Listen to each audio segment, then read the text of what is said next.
Welcome to the Afterspin, opinions from thought leaders in our state. I want to ask Brad Crone and Rick Henderson, since 2013, more than 1,000 protesters have been arrested in our General Assembly building.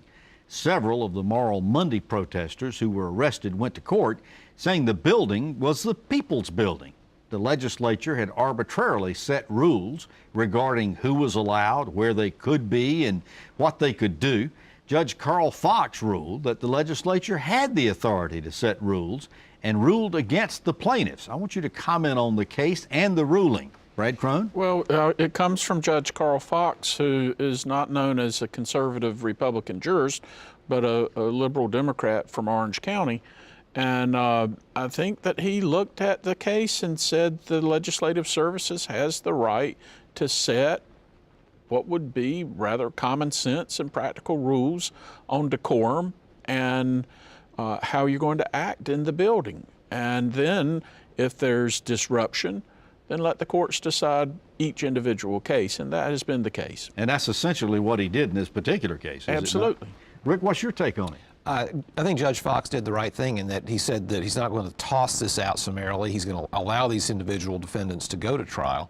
And you don't have to go to law school to understand that the First Amendment does allow in public spaces the ability to set rules regarding time, space, time, place, and situation, circumstance. And so, I can't go to a Raleigh City Council meeting and start reading the newspaper right in the middle of a meeting. You have to be able to allow to conduct public business.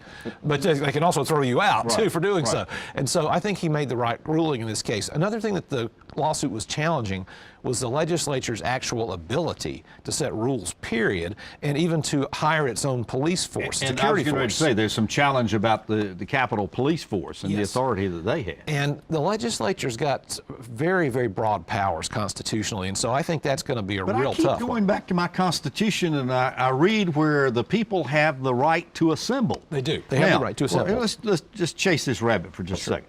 Where are you going to get to a legislator? Where are you going to get to a group of legislators to talk to them about issues that are on your mind if you don't have that ability to be able to go to the General Assembly?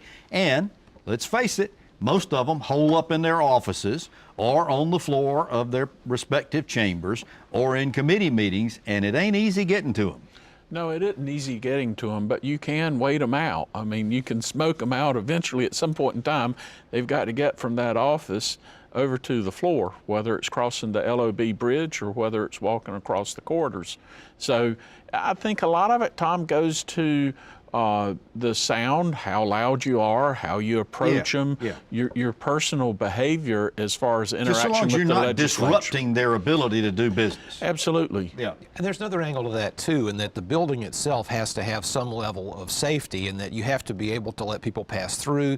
You have people who have disabilities and that sort of thing, so you have to allow that. Some reasonableness is what's needed here, right? But I do think the protesters have a right. I think have been successful in communicating some of their concerns. So this is a case where I see both sides of the story. Exactly.